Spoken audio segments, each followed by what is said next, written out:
Your garden is dying. The soil cracks like old leather. The leaves curl inward, begging for mercy.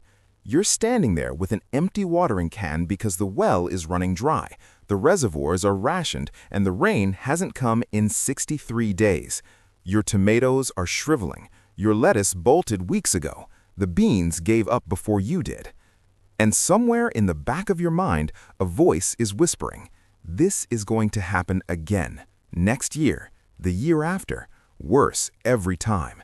The aquifers are depleting, the climate is shifting, and your garden, your backup plan against empty grocery store shelves, is completely, catastrophically dependent on water falling from the sky. But here's what nobody tells you. 500 years ago, a civilization figured this out. The Aztecs built an empire of over 20 million people in a valley surrounded by salt lakes and swamps. They didn't have irrigation pumps, they didn't have drip systems, they didn't pray for rain. They built gardens that watered themselves, and those gardens produced up to 7 harvests per year. They called them chinampas, and this forgotten technology is the single most drought-proof growing system ever invented. Let's start with the problem you're actually trying to solve. When you water a traditional garden from the top, physics works against you. Water hits the soil surface and 3 things happen. Some evaporates immediately into the air, gone before it ever reaches a root. Some runs off sideways, especially if your soil has a crust from dry spells. And some percolates straight down, past the root zone, draining away where your plants can't get it. Studies show that up to 60% of the water you pour on your garden never actually reaches the roots. You're literally watering the atmosphere. Drought makes this worse. Dry soil becomes hydrophobic. It repels water like a waxed car hood. Rain hits hardpan and sheets away. Your irrigation pools and evaporates. The water you need most goes everywhere except where it matters. Now here's what the Aztecs understood that modern gardening forgot. Water moves up through soil, not just down. It's a force called capillary action. The same physics that makes a paper towel absorb spilled coffee makes moisture climb through soil particles toward plant roots. Water doesn't need gravity. It follows molecular attraction. And if you put a reservoir of water beneath your growing medium, that water will wick upward continuously, feeding roots from below with 0 evaporation loss. This is the Chinampa principle. This is why Aztec farmers grew food for a city of 200,000 people without ever worrying about rainfall. Here's how the original system worked. The Aztecs staked out rectangular plots in the shallow lake beds around their capital, Tenochtitlan. They drove wooden posts into the mud and wove fences between them to create enclosures about 30 meters long and 2.5 meters wide. Then they layered in organic material, lake sediment, decomposing vegetation, mud. They built these beds up until the growing surface rose just above the water level, with channels between each plot wide enough for a canoe. The magic was in the water management. Those channels weren't just for transportation, they were reservoirs. The lake water, rich with nutrients from decomposing organic matter, wicked upward through the soil by capillary action.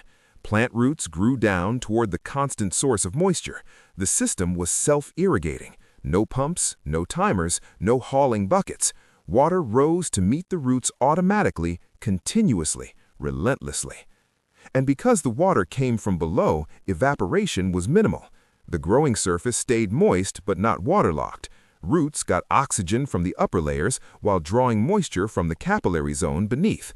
It was the perfect balance, and it worked whether it rained or not. The results were staggering. Chinampa farmers achieved up to 7 harvests per year. 7! Most modern farms get 1 or 2. The Aztecs grew maize, beans, squash, tomatoes, chili peppers, rotating crops constantly. The system was so productive that historians estimate chinampas supplied 2/3 of the food for the entire Aztec capital. In 2018, the United Nations designated the surviving chinampas as a globally important agricultural heritage system. Scientists today call it one of the most prolific production systems ever developed, and you can build a version of it in your backyard. You don't need a lake, You need a contained bed with a water reservoir underneath the soil.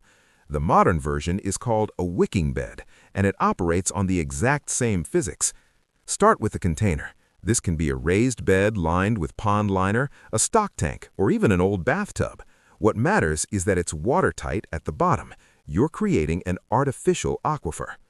Next, the reservoir. Fill the bottom 6 to 12 inches with a medium that holds water but allows it to move.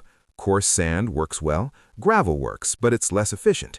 Then you install a fill pipe, a simple PVC tube running from the surface down into the reservoir.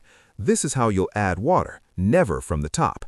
You can also add a layer of landscape fabric to separate the reservoir from the soil, preventing it from getting clogged. Then comes your growing medium. Fill the upper 12 to 16 inches with a good quality soil mix. A blend of compost, coir, and native soil is great.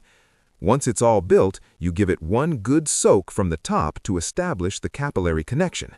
After that, you only add water through the fill pipe. The reservoir holds the water, the soil wicks it upward, and the roots grow down to meet it. As long as your reservoir isn't empty, your plants will never experience drought stress, even if you don't water the surface for weeks. Here's why this demolishes traditional gardening in a water crisis. Wicking beds reduce water consumption by up to 50%. Some gardeners report going 2 months between fill-ups. The water you add goes directly to the roots with essentially zero evaporation, no runoff, no waste. And because roots seek downward, plants develop stronger, deeper systems. They become more resilient. In a drought, this is survival arithmetic. If water is rationed, you can't sustain a traditional garden. But a wicking bed the size of a pickup truck might need refilling only once every few weeks. You could keep producing food through an entire dry season. The Aztecs also understood the power of decomposition. Those chinampas were composting systems. Farmers dredged nutrient-rich muck from the canal floors and added it to their beds. It was a closed loop. Waste became fertility. Fertility became food. You can replicate this by lining the bottom of your reservoir with woody debris, sticks, and small branches. As the wood slowly decomposes over years, it releases nutrients and holds extra moisture. But there are mistakes to avoid. Don't make your soil layer too shallow. If it's less than 12 inches deep, water can wick all the way to the surface and evaporate. Don't use heavy clay soil alone. It can become waterlogged. And don't skip the overflow drain. Your reservoir needs an outlet a few inches below the soil layer. If you get a heavy rain, it prevents the root zone from flooding. Finally, you need to know your reservoir level. A simple dipstick in your fill pipe is all it takes. Here's what the Aztecs knew that should terrify you about our own food system. Their civilization fed millions using technology that required no fossil fuels, no electricity, and no pumped water. When their empire fell and the Spanish drained the lakes, the Chinampa system collapsed, not because it failed, but because the new powers didn't understand what they were destroying. Today, modern agriculture depends entirely on systems that fail in a crisis. Electric pumps that die when the grid goes down, fertilizers made from natural gas, supply chains that span continents. When any link breaks, and links are breaking faster every year, the food stops. A wicking bed in your backyard is insurance. It's a system that works when the power's out. It works when water is scarce. It's a system the Aztecs perfected 5 centuries before anyone invented a diesel engine. The rain isn't coming. The aquifers are depleting. You can wait for someone to solve this for you, or you can build a garden that doesn't care if it ever rains again. The Aztecs already solved this problem. Your move.